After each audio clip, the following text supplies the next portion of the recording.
Janine Driver is a movement pattern analysis profiler and the CEO of Blue Street Training, an online virtual communications training company. She spent more than 16 years as a federal law enforcement officer within the Department of Justice, investigating skinheads, firearms traffickers, and manufacturing illegal explosives and fanatical survivalists. To stay alive in the field, Janine needed to size people up quickly, in less than 7 seconds. To stay alive in the field, she had to develop the skill, and over the past decade, Janine has since taught her cunning people-reading skills to such companies as Procter & Gamble, Snapchat, and Coca-Cola. Janine is also a New York Times best-selling author of You Say More Than You Think, and Washington Post best-selling author of You Can't Lie to Me. As a popular media guest, she has appeared on shows such as Dr. Oz Show, NBC's Today, HLN, Fox News, and The Steve Harvey Show. Please welcome Janine Driver.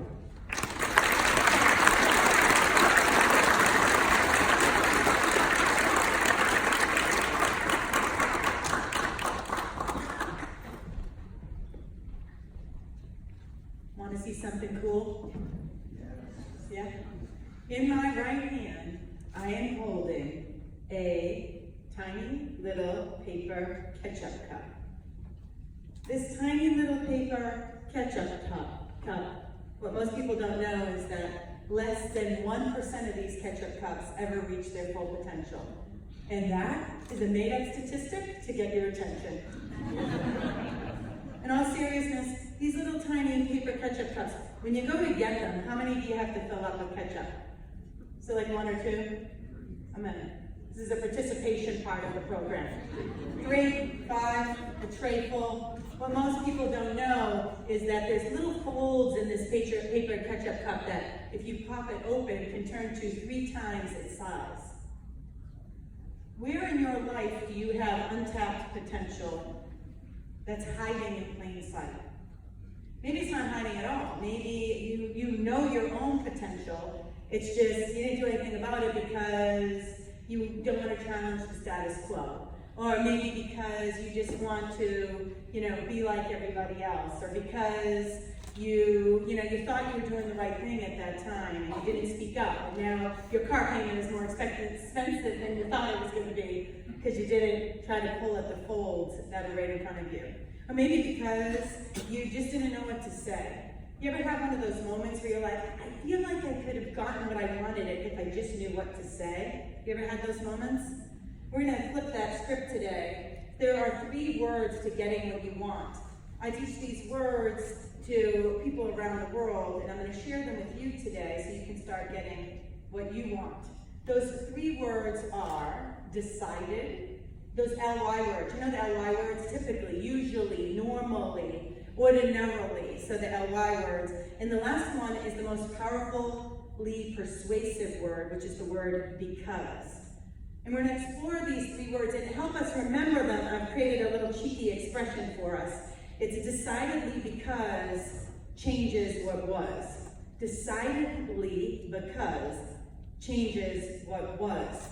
These 3 words, decided, the LY words, and because, can change everything for us if we know when to listen for them and what to do once we hear them.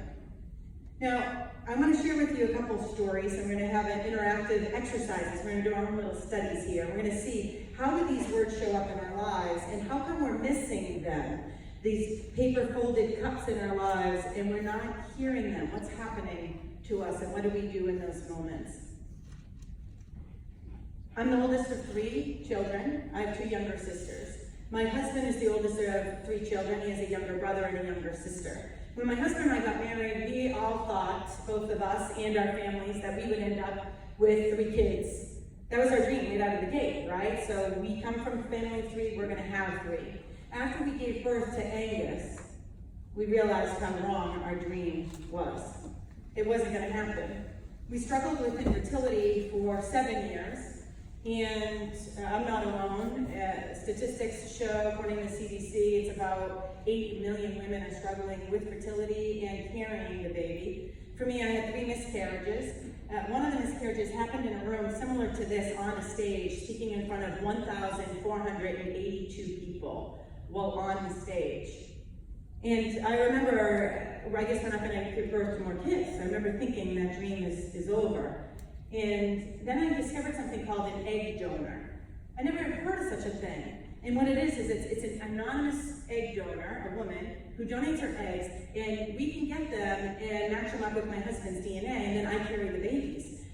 Could this work for us? Is this the path that we're going to take? We weren't sure, so we were all excited. We got the money together. It's pretty expensive. You know, we had to borrow some money from my parents, and we go into the nurse, and we see the fertility nurse, and we say, okay, here's our plan. And had you been with us, you would have heard her say, the doctor decided, based on us using an egg donor, this would be the protocol. And she showed up with this Mac Daddy giant needle.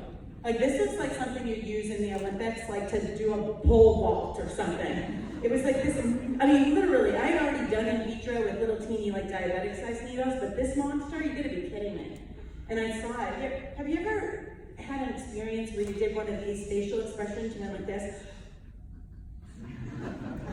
You know, you just hold your breath and your cheeks pop out. That's what happened here. And I looked at her, and if you've been with me, you would have heard me say,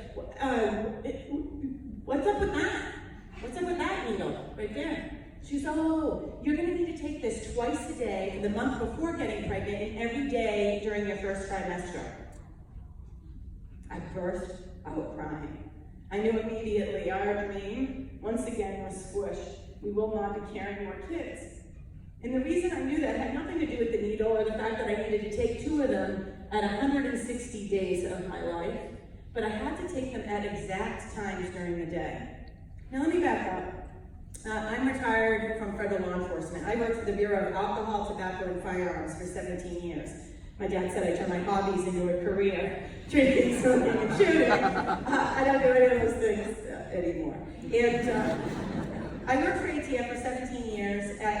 My specialty was firearms trafficking, analytic interviewing, and I later created courses on leadership. And I wrote a couple books. They did really well, translated into different languages. And I'm telling you this because this means, as a consultant today, I go out and consult with companies on how to find the untapped potential hidden in the folds of their employees. How can you find that untapped potential that's right there in front of us? I fly over 100 trips a year. That's over 250 flights. All I can imagine is this, like, Mac Daddy needle, like I'm in line in England going through security, and I'm like, oh, it's 2:35, let me pull my pants down and put a giant needle in my butt, or in my thigh. I was devastated, until I took a second, and I rewound what she said to me. What she said to me was the doctor decided that. Decided does not mean executed on. Decided means there's another way. Decided is our first of our 3 words. Decidedly because changes what was. Decided is our first word. Decidedly because changes what was. She said, we decided. She just gave me a little paper ketchup cup. Let's do an experiment. We're all going grocery shopping together.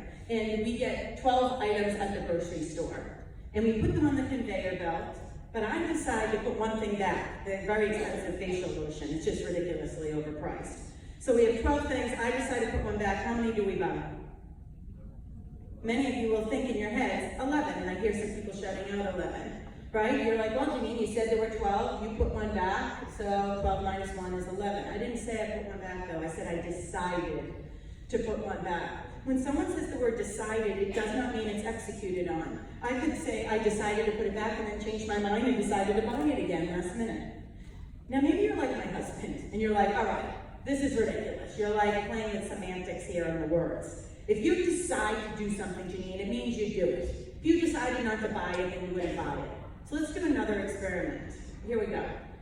How many of you, I want you to raise your hands, how many of you have ever made a New Year's resolution to do anything? Like you made a New Year's resolution, you decided to quit smoking, you decided to lose weight, you decided to become a vegan, you decided to ask, this is the year you're asking for a raise, you decided to have more kids, you decided to get married, you decided to come out of the, whatever it is. How many of you have ever made a New Year's resolution, ever in your life? Raise your hand. Keep your hands up.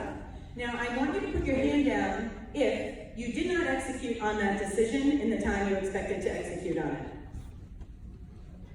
What happened? I thought you decided on doing it. Life happened. That's what happened, right? You decided to do it. It sounded good in the moment when everyone else was deciding stuff, and then life happened. Decided does not mean you've executed on it.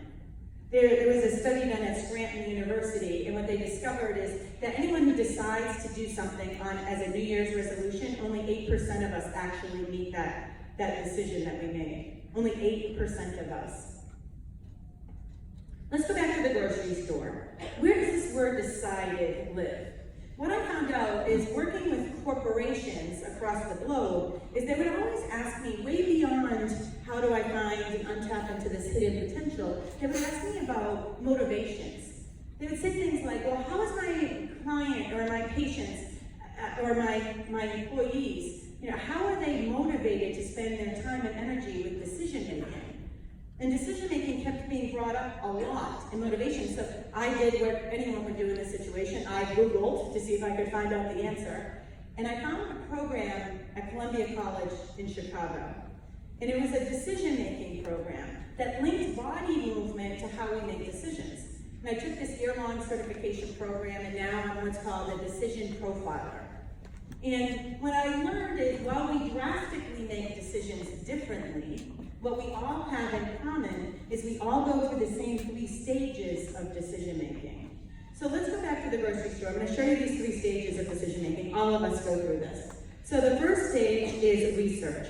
This is when you're in the grocery store, you're looking around, and you're trying to just get the lay of the land. So you're either investigating, you're looking at the labels, or you're exploring, and you're seeing what's down here versus what's down here.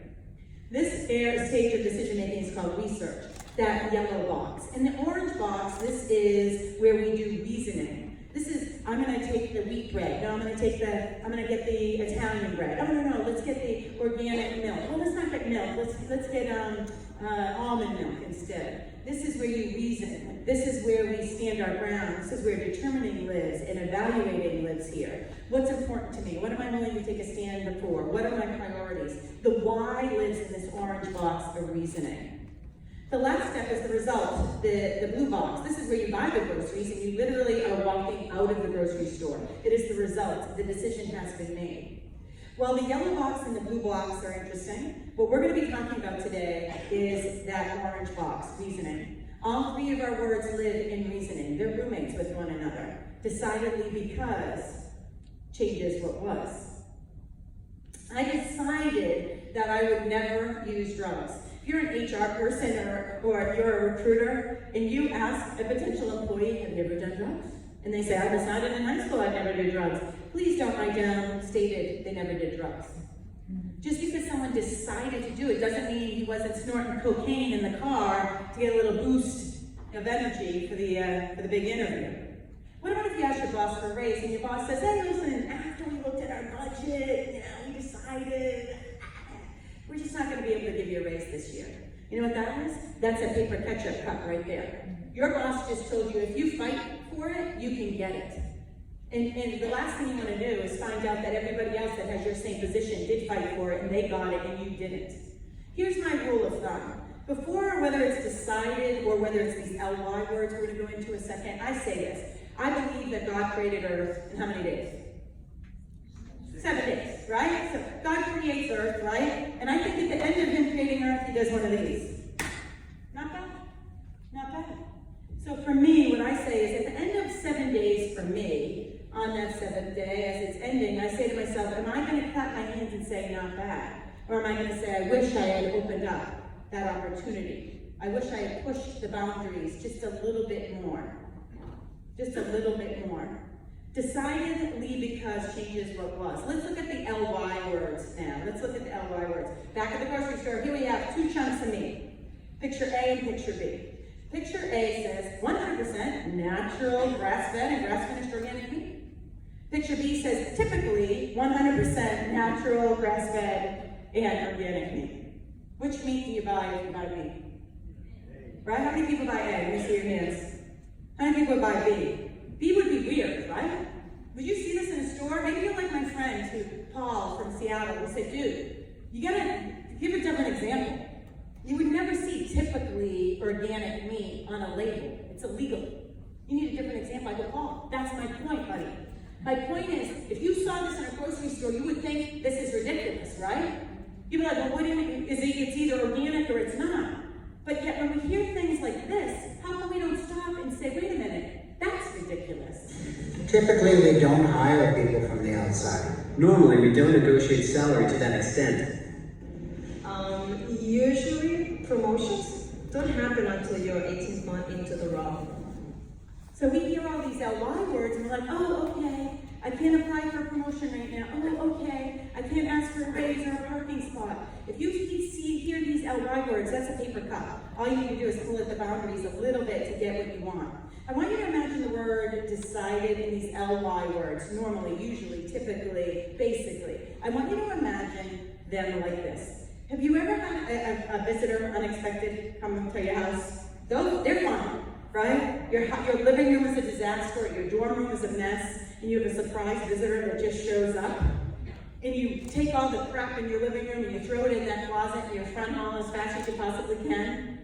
And the door begins to open and you shut the closet door, but it only 98% closes because there's a golf umbrella sticking out, or a shirt, or a sneaker. So it's 2% open right now in your dormitories or at your house. You have a closet, you have someone in your house that leaves it like this all the time. It's 98% closed, 2% open, there's always something sticking out. That's what these LY words and decided are. They're just little teeny folds like in the paper ketchup cup here. It's not going to be easy to open it up. You have a 2% chance of opening it up. But for me, my rule is at the end of 7 days, am I going to clap my hands and say, I did a good job today? My next question I ask myself before I push that closet door open is, if I don't fight for what I want right now, is this going to affect someone else in my life? So if I'm asking for a raise, is that going to affect my husband? If I'm asking for more money for my employees or more benefits, is that going to affect my team? Is that going to affect morale? If it's going to affect someone other than me, then I'm more apt to try to pull at those boundaries and push that closet door open to get what I want. This is a guy named Bradley. Brad owns a company in Las Vegas. He does virtual training. It's called Lightspeed. He has an online video blog. And I asked him, can I play this clip from your blog to show the audience here at Harding University? And he said yes. So I want to thank Brad for allowing me to play this. This is a real life negotiation. This is legit, guys. So you're going to see Brad, who's the owner/salesperson, and you're going to hear from a woman who's a potential client and customer of Brad's. And she's going to say, hey, how does this work? Do I have to buy the system and then you give me ideas? Or can you give me ideas and then I buy the system? Tell me what you hear. So when we go over how we're going to set this up before I sign, or no, you have to sign first and then go over it? To get a group of people in here to start work, you usually have to sign it. What did he say? That's that paper cup. I want you to imagine anytime you hear these LY words, wait a minute, that's weird. I want you to look at the person right next to you or behind you, and here's our experiment. I want you to say how many kids you have. If you don't have any kids, I want you to say you don't have any kids. But I want you to put an LY word in front of it. So I want you to, it's going to sound like this. I typically have 3 children. I normally have no children. So go ahead, say to the person next to you with an LY word.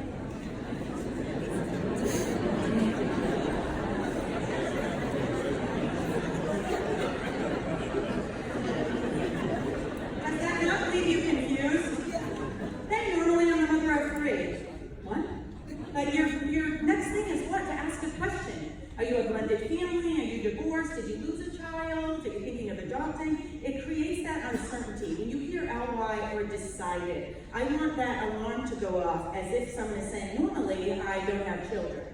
I want that alarm to go off to say there's more to the story here. Decidedly because changes what was. Let's get to because. See, these first 2 words, decided in the LY words, are what I call wiggle words. They are the paper cup right here. Decided is the effort it takes to get the paper cup to open up. So this word because, I mean not decided, the word because is the little tool that opens up the ketchup cup.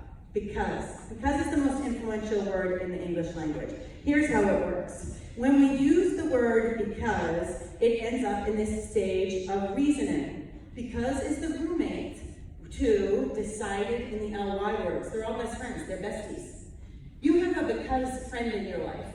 How many of you have a friend or someone in your life that can get you to do something you don't want to do? Right? You know what I'm talking about. You have someone in your life that can get you to do something you don't want to. I see some of you pointing to the person next to you. 3 nights ago was my 30th high school reunion. And I knew about this for 6 months. The invitation was online. My friend, Carrie Chasen, she's my because friend.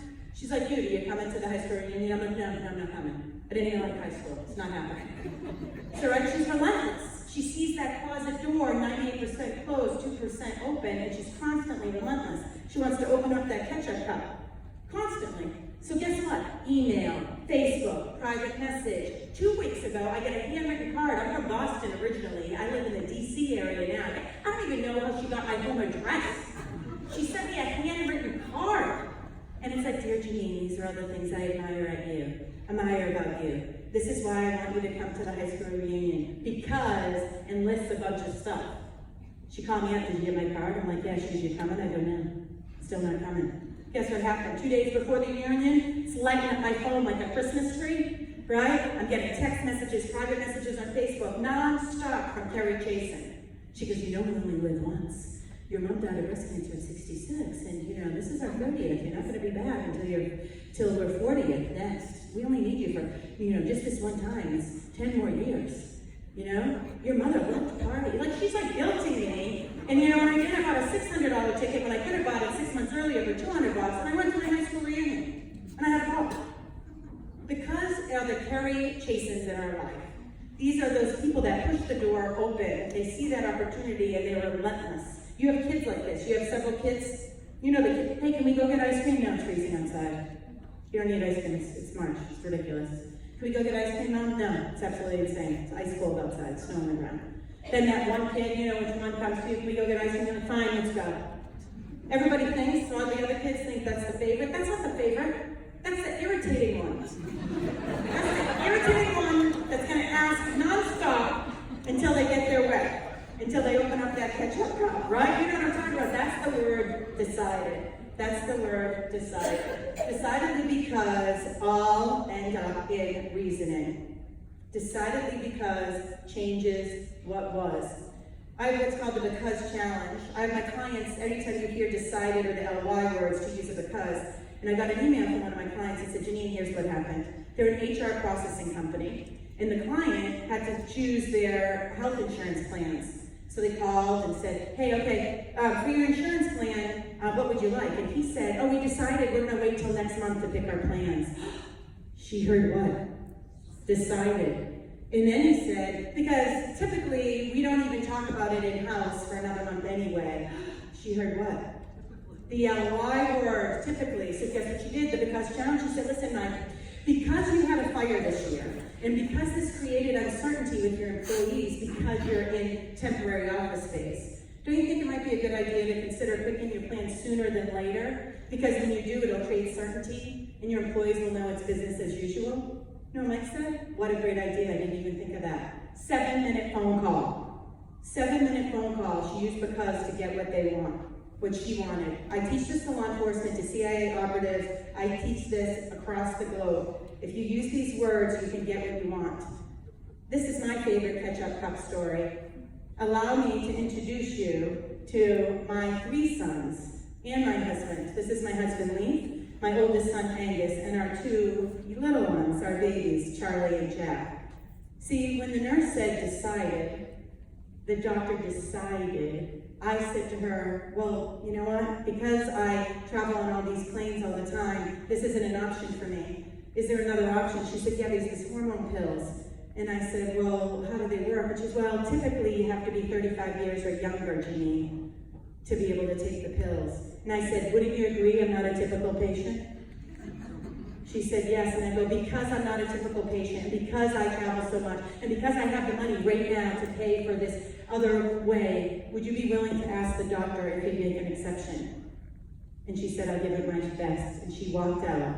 And lo and behold, I got to open up my ketchup cup to 3 times the amount. So I have 3 sons now. My dream has come true. So let me ask you this. When we meet again, and I hope that we do, what will be your favorite ketchup cup story? My name's Janine. Thanks for playing with me.